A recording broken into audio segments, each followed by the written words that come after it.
Oui, alors c'est vrai que c'est important, vous voyez, quand on prie ici tous les matins, parce que c'est lundi, quand je suis venue, je suis rentrée chez moi, puis j'ai voulu vraiment, j'ai repensé à ce que Claire m'avait dit, et puis c'est vrai que pour prier, on a besoin de directives, parce qu'on peut parler en langue, déjà, c'est déjà une bonne chose, comme ça on ne dit pas de bêtises, et on a besoin de la pensée de Dieu, je trouve qu'on a besoin de plus en plus de révélations, et donc je me suis dit, je vais prendre la parole de Dieu, et j'ai repris le passage donc dans Genèse avec Lot, et puis du coup j'ai regardé un petit peu les références quoi en fait, hein, et puis je dis Seigneur, bon Claire elle s'y connaît plus au niveau de l'histoire déjà des nations que moi, hein, et donc je dis Seigneur, est-ce que tu peux me confirmer ce que dit Claire pour savoir si je continue à prier dans le sens épargne Kiev, épargne la capitale, puisqu'on sait bien que c'est primordial une capitale dans un pays, hein. Et donc je suis tombée sur enfin je me suis pas fait mal, hein, mais dans Ésaïe 37 au verset 33. Et là, il s'agit bien sûr d'Israël et de la Syrie. De la ville dont on parle, c'est Jérusalem, bien sûr, hein. Donc, c'est pas marqué Kiev, hein. Voilà. Mais donc, Ésaïe 37, verset 33, donc c'est dans la version Le Semeur, hein. C'est pourquoi, voici ce que l'Éternel déclare. Et je crois que c'est important, les déclarations. Au sujet du roi d'Assyrie. Il n'entrera pas dans la ville. Aucun de ses archers n'y lancera de flèches. Il ne s'en approchera pas à l'abri de ses boucliers, et il ne dressera aucun terrassement contre elle. Il s'en retournera par où il est venu, sans entrer dans la ville. L'Éternel le déclare, et je crois qu'on peut aussi, on veut le déclarer ensemble si on le sent dans notre cœur, hein, bien sûr. Je protégerai cette ville et je la sauverai, par égard pour moi-même, dit Dieu, et pour mon serviteur David. Donc là, c'était Jérusalem. Et moi, je sais pas, je me rappelais plus de ce passage du tout, hein, je vais vous dire. Et en fait, bien sûr, on voit que c'est pas un combat contre la chair et le sang, parce qu'il y a eu une intervention divine. C'est l'ange qui est intervenu. Donc il y a eu une défaite chez les Assyriens, une très grande défaite, et du coup, le roi d'Assyrie, eh ben, il est reparti à Ninive, en fait. Il est reparti d'où il est venu. Donc voilà. Mais moi, ça a été très fort ce passage, parce que je m'attendais pas du tout à ça. Et voilà. Donc simplement, je voudrais donc dire qu'il y a eu cette confirmation. Et puis comme il était question qu'en fait ils ont été frappés d'aveuglement, là, tous ces hommes qui voulaient rentrer chez Lot et qu'ils n'ont pas trouvé la porte. Et donc bien sûr en bas, il y avait la référence donc d'un passage. Alors je pense que je vais d'abord tout vous lire. Et après je vous dirai un petit peu ce que j'ai reçu. Et c'est un passage dans 2 Rois 6, 8 à 23, donc je vais tout donner à Christine. 2 Rois 6, 8 à 23. Et là, quand je l'ai lu, je sais pas, ça m'a marqué.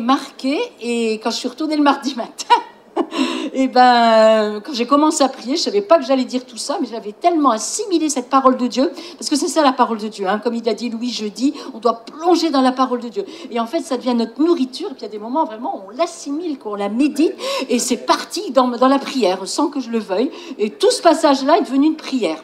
Et voilà. Et puis Louis, elle a demandé que je vienne le partager avec vous ce matin. Et je crois que ça va nous donner comme des munitions, quoi, je veux dire, hein, pour tout ce qui se passe. Que ce soit en Ukraine, mais c'est tous les événements. On sent qu'on est dans la fin des temps. Il va se passer beaucoup de choses. Et donc, on doit vraiment écouter l'Esprit de Dieu. Et le passage que je vais vous lire, pour moi, bon, si je devais donner un titre à ce passage, c'est rester constamment à l'écoute du Saint-Esprit pour vivre dans le surnaturel. On a vraiment besoin des hommes de la trempe d'Élysée. Alors, je rigolais hier soir parce que je me dis, on a besoin des Élysées et des Élisa.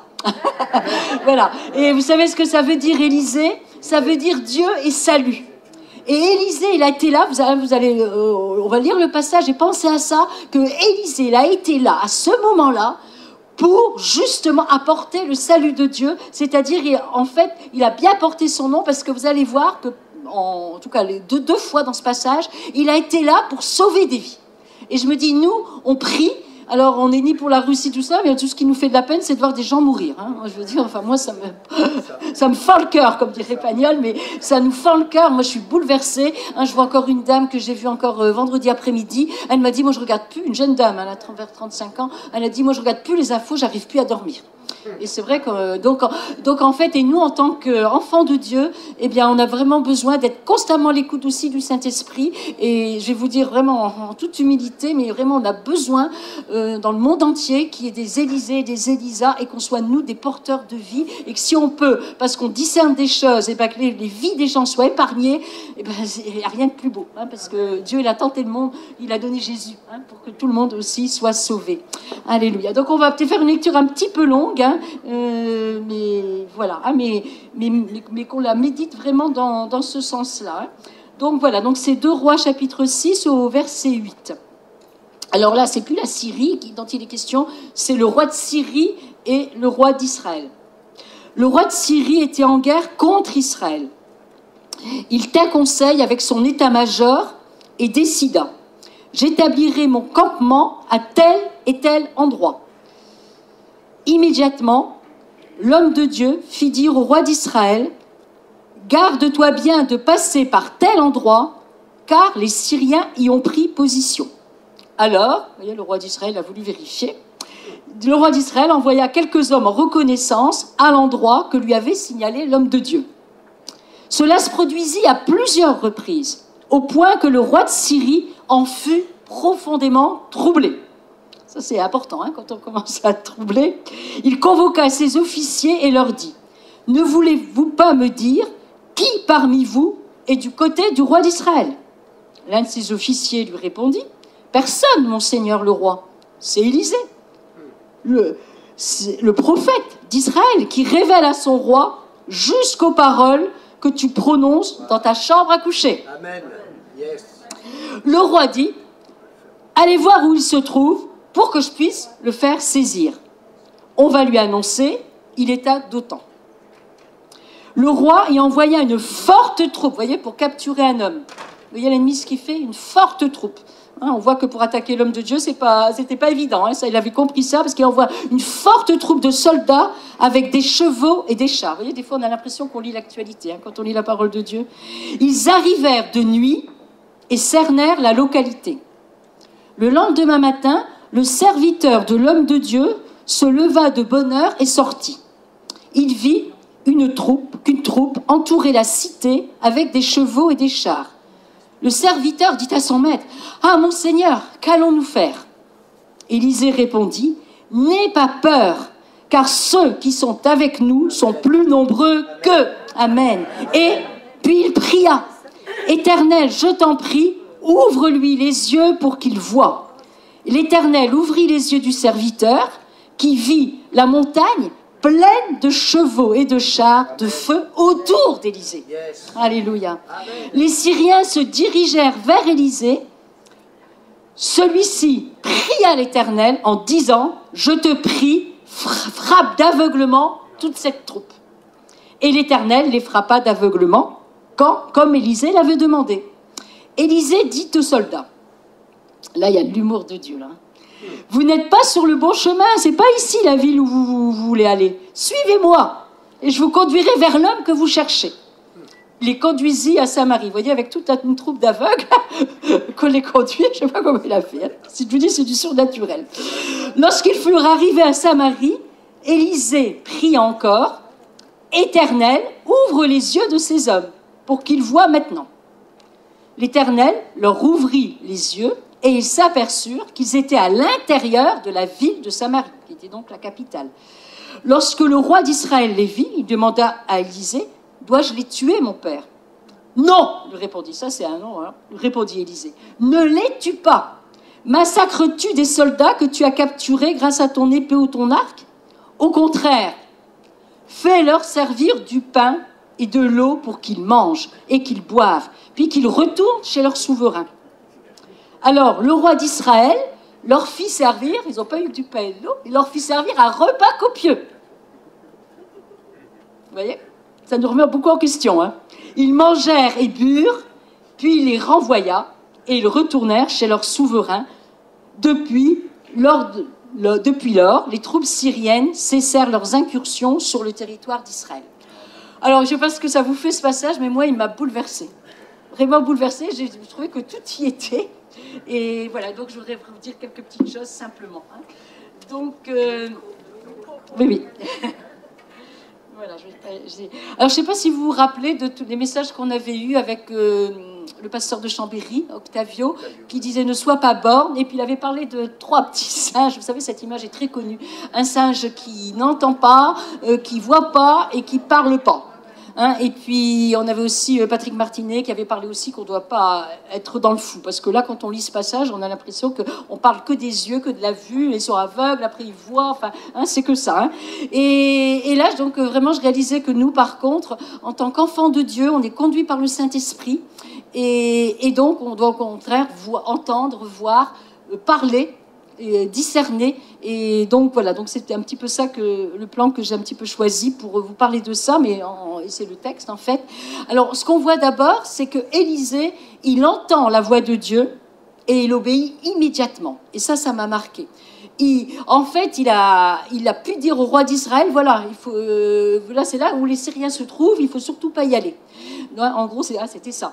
Et donc, en fait, il a entendu la voix de Dieu. Mais pourtant, il aurait pu tergiverser. Enfin, moi, des fois, c'est ce que je fais. Je pense aussi, nous, on tergiverse. On se dit, est-ce que je l'ai bien entendu ou pas le roi, je vais pas le déranger. Il va se moquer de moi. Bon, en plus, si vous voulez, il devait pas non plus avoir un grand amour pour le roi d'Israël, parce que ce roi-là, en fait, c'est Yoram. Et Yoram, c'était quand même, pour ceux qui connaissent peut-être bien la parole de Dieu, c'était le fils d'Akab et de Jézabel. Et donc, quand j'ai encore regardé hier pour un petit peu compléter tout ça, en fait, on voit qu'il faisait ce que l'Éternel considère comme mal, sans toutefois aller aussi loin que son père et sa mère. Bon, un petit peu mieux que son père et sa mère, parce qu'il avait quand même renversé la statue de Baal. Mais quand même, c'était pas donc le roi qui craignait Dieu et qui agissait selon Dieu. Donc pour Élisée, d'aller voir ce roi, c'était pas forcément non plus quelque chose de très logique ou dont il avait envie. Hein. C'est un peu comme aussi Jonas avec Ninive. Mais là, ce qu'on voit, c'est qu'il a obéi immédiatement. Et je crois que je me rappelle qu'un jour, j'avais entendu cette phrase, pourquoi l'Église, dans le monde, hein, c'est pas notre Église, ça change pas, l'Église avec un grand E dans le monde a si peu d'impact, parce que c'est si difficile d'obéir. Hein. Et je crois que pour ma propre vie, c'est vrai que moi, je me rends compte que des fois, on a 1 seconde pour obéir, 1 minute pour obéir. Et moi, je sais que j'ai loupé pas mal d'occasions, ou peut-être qu'il y aurait pu avoir des guérisons, et j'ai pas osé prier pour la personne. Et après, on s'en veut, mais c'est trop tard. Il y a des opportunités à un moment donné, et là, je vois qu'il a obéi immédiatement. Et combien c'était important, parce qu'il a été prévenu par Dieu, il était pour ce temps-là, hein, c'est ce que disait Claire, pour protéger les autres, pour protéger le roi, pour protéger les soldats, pour protéger son peuple. Et donc, et en fait, je veux dire, il connaît la voix de Dieu. Et on voit que sa voix lui est familière. C'est comme l'a dit Jésus, mes brebis m'entendent et suivent ma voix. En fait, la voix de Jésus doit pour nous être familière.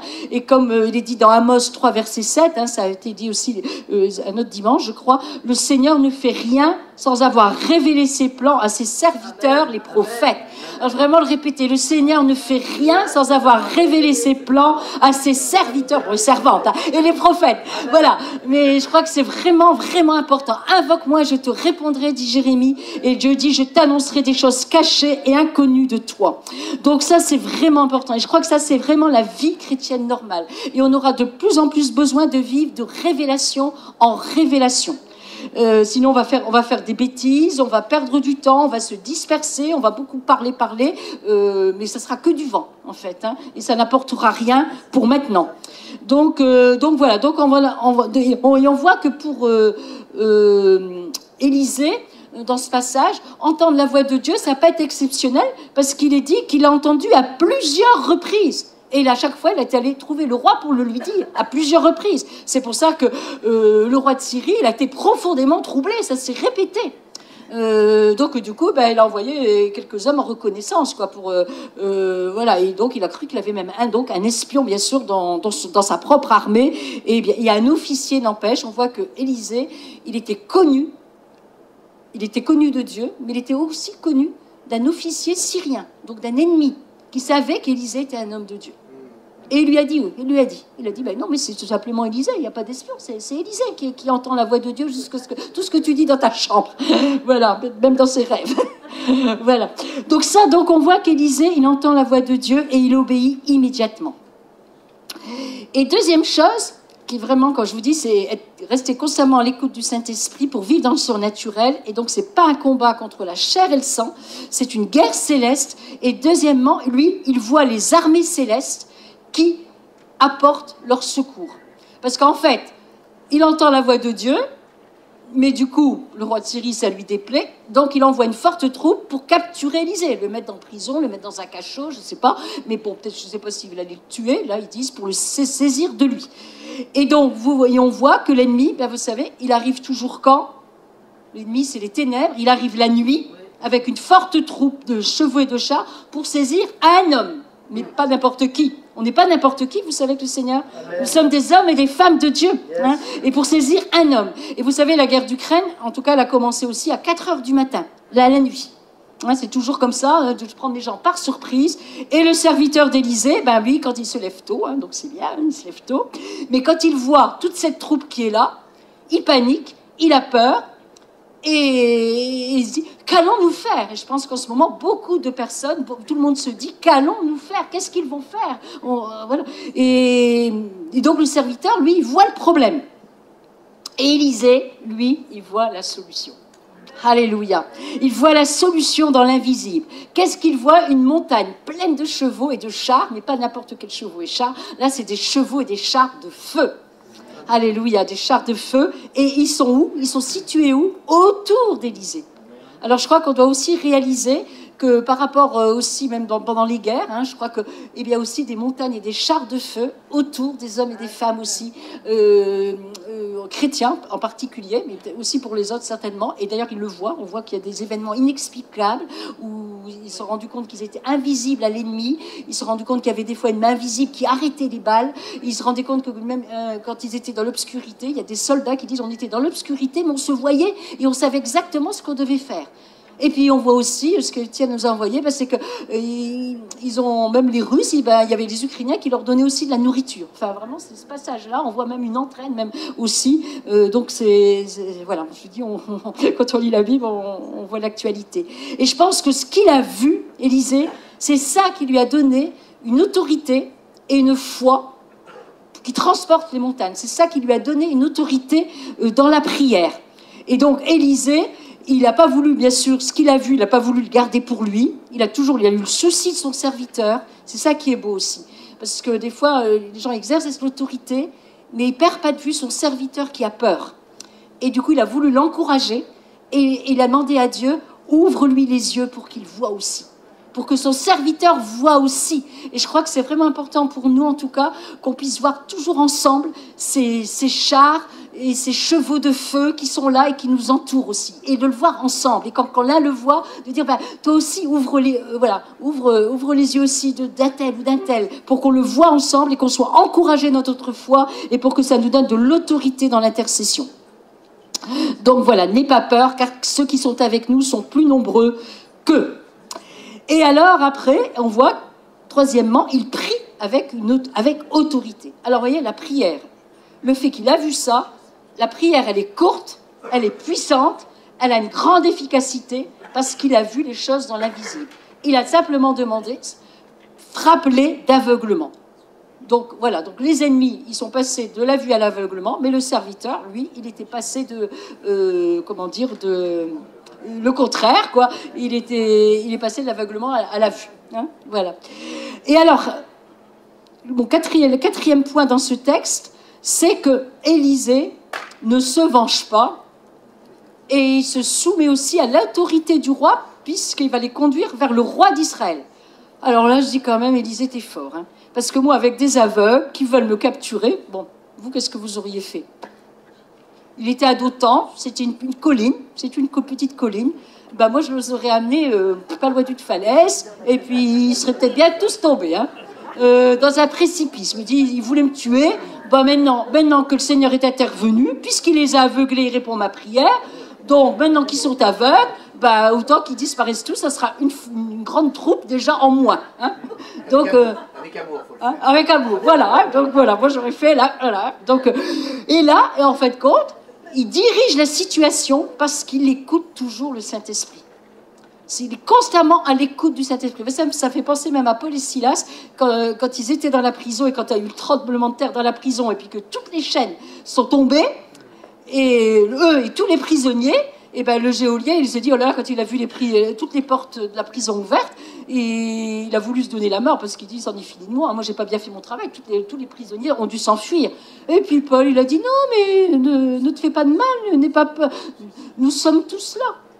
Et en fait, Paul et Silas, ils ont aussi écouté le Saint-Esprit pour ne pas s'enfuir, mais pour rester là, et comme ça, ils ont eu un bon repas, ils ont eu leurs replets qui ont été bien soignés par le geôlier, c'était important parce qu'ils avaient tellement eu des coups, donc la chair devait être à vif. Hein.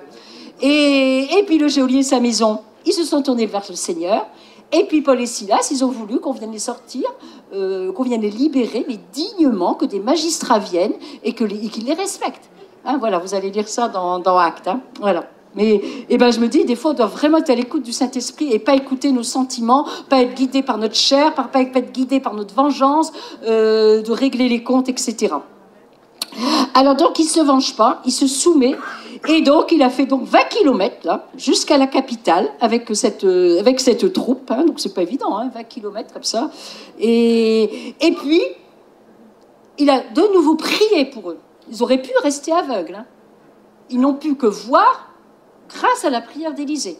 Élisée, là, quand il était bien arrivé au bon endroit, à Samarie, dans la capitale, et devant le roi d'Israël, il a dit « Ouvre les yeux de ces hommes pour qu'ils voient maintenant. » Donc on voit, rien ne peut se faire sans la prière. C'est comme Élie. Hein. Quand il y avait la pluie, il prie pour qu'il n'y ait pas de pluie, après il prie pour qu'il en ait, mais tout se fait grâce à la prière. Et donc...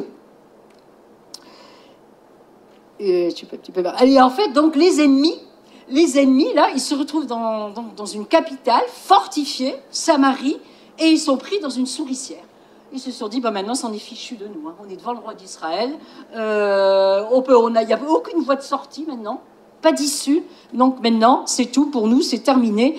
Et voilà, hein, donc est pris celui qui croyait prendre. Hein, voilà. Donc voilà. Donc c'est pour ça que je trouvais qu'on voyait vraiment l'humour de Dieu. Mais, et c'est mon dernier point, eh bien, on voit qu'Élisée exerce la miséricorde. Et même le roi d'Israël exerce la miséricorde. Ils ont montré, par rapport à ces hommes, aussi leur bienveillance. Alors moi, j'ai appelé ce passage, ce dernier passage, moi j'ai appelé ça le scandale de la grâce. Ne croyez pas que des fois, Dieu, il nous pardonne, on a des fois fait les pires choses, on recommence des fois, on échoue, et puis Dieu nous fait grâce, il ne se souvient plus de nos péchés, il nous donne toujours une seconde chance, et là je trouve que c'est vraiment le scandale de la grâce, hein, puisqu'on a lu le texte avant. Et on voit donc que le roi, il réalise que Élisée, c'est un homme de Dieu, et maintenant il lui donne toute sa confiance. Et il dit à Élisée, il demande à Élisée, dois-je les tuer, mon père? Donc déjà on voit qu'il respecte Élisée, il l'appelle mon père. Dois-je les tuer? Vous voyez, il ne décide plus du tout par lui-même. Il a bien compris que là, maintenant, il dépend d'Élisée. Et Élisée, lui, il dépend totalement de son Dieu. Et donc, il a dit non. Je dis, quel non? C'est quand même... On voit qu'Élisée, il a toute sa vie abandonnée entre les mains de Dieu, quoi. Il est vraiment soumis à Dieu pour pouvoir se dire de manière catégorique non. Hein, c'était vraiment clair et net, quoi. Et alors, donc, en fait, il dit en quelque sorte que si le roi épargne des prisonniers de guerre qu'il a capturés, à plus forte raison, doit-il agir avec clémence pour ces soldats qu'il n'a pas capturés. C'était ça. Et là, on voit qu'Élisée, il est comme Jésus. Vous savez, dans l'Ancien Testament, à chaque fois, on voit toujours des préfigurations de la grâce, des préfigurations de Jésus. La grâce, c'est vrai, la grâce et la vérité sont venues par Jésus-Christ, mais en fait, dans tout l'Ancien Testament, il y a des gens qui disent « moi, j'aime pas lire l'Ancien Testament », mais non, à chaque fois, on voit des hommes, des femmes de Dieu, où on ne parle que de la miséricorde et que de la grâce, et qui préfigurent Jésus. Et là, qu'est-ce qu'on voit? On voit en fait Élisée qui est comme Jésus. Il est tout d'un coup leur avocat de cette troupe syrienne. Il est leur avocat, il est leur défenseur. Il a eu en fait compassion de ces hommes qui ont exécuté un ordre en fait. Ils ont exécuté l'ordre du roi de Syrie. Et donc il a vraiment le cœur de Jésus.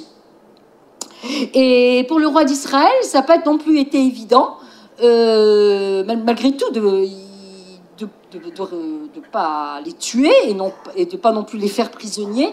Parce que quand on lit un peu plus dans un roi, par contre, on voit que le père du roi d'Israël, celui-ci, il s'appelle Yoram. Son père, c'était Akab, hein, je vous l'ai dit. Et là, il y avait déjà eu la guerre avec la Syrie. La Syrie, donc c'était Ben-Hadad, voilà, je ne sais plus lequel, le 1 ou le 2, peu importe. Mais le roi de Syrie, c'était aussi le père de celui-là, du roi de Syrie, là, dont on parle. Et en fait, il y avait eu une défaite, une grande défaite, donc pour la Syrie. Israël était vainqueur, et donc le roi de Syrie, du coup, il essayait de se cacher où il pouvait, et il cherchait des cachettes partout pour pas qu'on le tue. Et en fait, les ministres, ils ont dit, écoute, on sait que je vous résume, hein, on sait que les rois d'Israël sont bienveillants. Ça m'a fait force. On sait que les rois d'Israël sont bienveillants. Écoute, si on va comme porte-parole pour toi, en demandant au roi d'Israël qu'il te donne la vie sauve. Et c'est ce qu'ils ont fait. Et Akab, il a dit, ah bon, il est encore vivant celui-là? Ben oui, qu'il soit mon allié. Et il a donné la vie sauve à ce roi de Syrie. Et bien sûr, le roi de Syrie, il a même fait monter sur son char. Et le roi de Syrie, il a donc rendu les villes qu'il avait prises, ainsi que tous des comptoirs de Damas, je crois, qui servaient de lieu d'exportation, d'importation, donc des choses importantes pour la prospérité. Il a rendu tout ça au roi d'Israël. Et le roi d'Israël a simplement conclu une alliance. Et là, quand on voit qu'il recommence, le roi d'Israël les a dit, ils ont violé ce traité de paix que nos pères ont fait.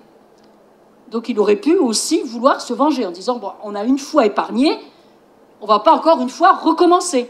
Enfin, je sais pas, moi je me mets dans le contexte, hein, toujours.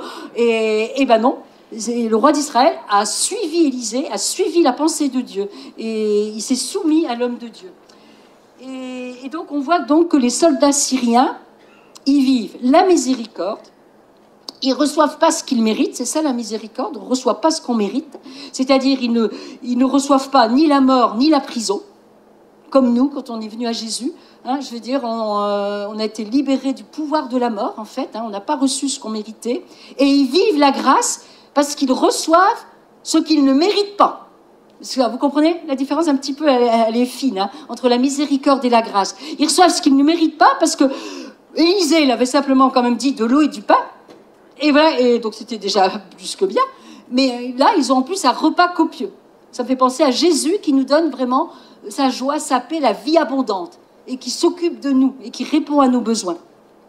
Et donc un repas copieux, et puis la liberté, et puis qui retournent simplement chez eux.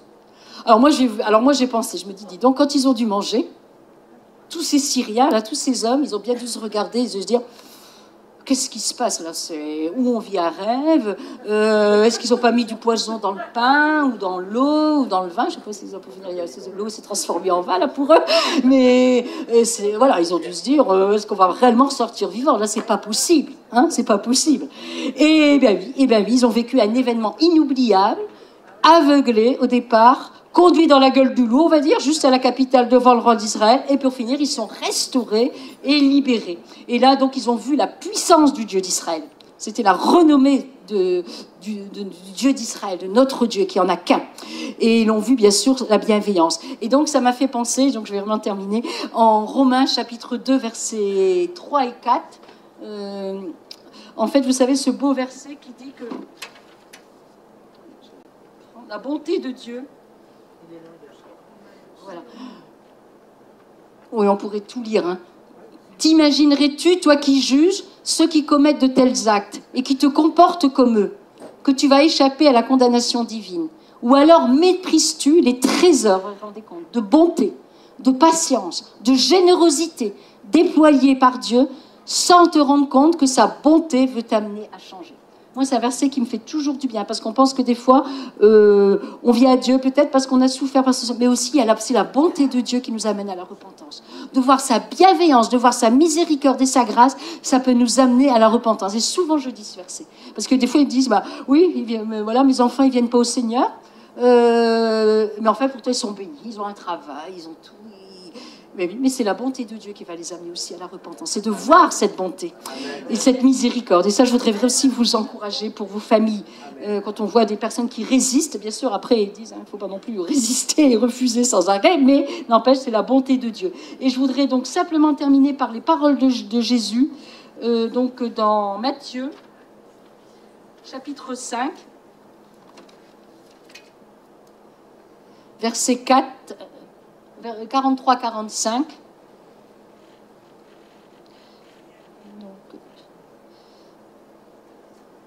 Versets 43 à 45. Vous avez appris qu'il a été dit, tu aimeras ton prochain et tu haïras ton ennemi. C'est Jésus qui parle. Non, c'est Matthieu. Eh bien moi, je vous dis, aimez vos ennemis et priez pour ceux qui vous persécutent. Ainsi, vous vous comporterez vraiment comme des enfants de votre Père Céleste. Car lui, il fait luire son soleil sur les méchants aussi bien que sur les bons, et il accorde sa pluie à ceux qui sont justes comme aux injustes. Ce qui m'a touchée là, c'est que en fait, la seule chose, la condition pour Jésus, pour qu'on se comporte comme les enfants de notre Père Céleste. Parce qu'on n'a pas envie de se comporter comme des enfants de notre Père Céleste. Et pour se comporter comme des enfants, eh bien, c'est d'aimer nos ennemis, de prier pour ceux qui nous persécutent, de ne pas se venger, d'être au contraire en avoir compassion, de leur servir un bon repas s'il le faut, de venir les aider, d'entraider. Et ça, on a réellement besoin du Saint-Esprit. C'est divin, on ne peut pas le faire nous-mêmes. Donc voilà donc vraiment ce que je voulais vraiment vous dire ce matin, et qu'on puisse vraiment être des enfants du Père Céleste, avec ce comportement, du cœur de Dieu en fait, un cœur plein de miséricorde, et qu'on soit surtout constamment à l'écoute du Saint-Esprit pour qu'on sache toujours quoi faire au bon moment. Et une fois, ça peut être prié avec autorité. Des fois, le Seigneur va nous demander d'exercer notre autorité, comme Élisée, frappe-les d'aveuglement, et puis à un moment donné, il va dire, maintenant tu exerces la miséricorde. Alors j'ai envie de dire, quel défi, quel programme, mais c'est passionnant parce qu'il y a le Saint-Esprit qui est en nous. Amen.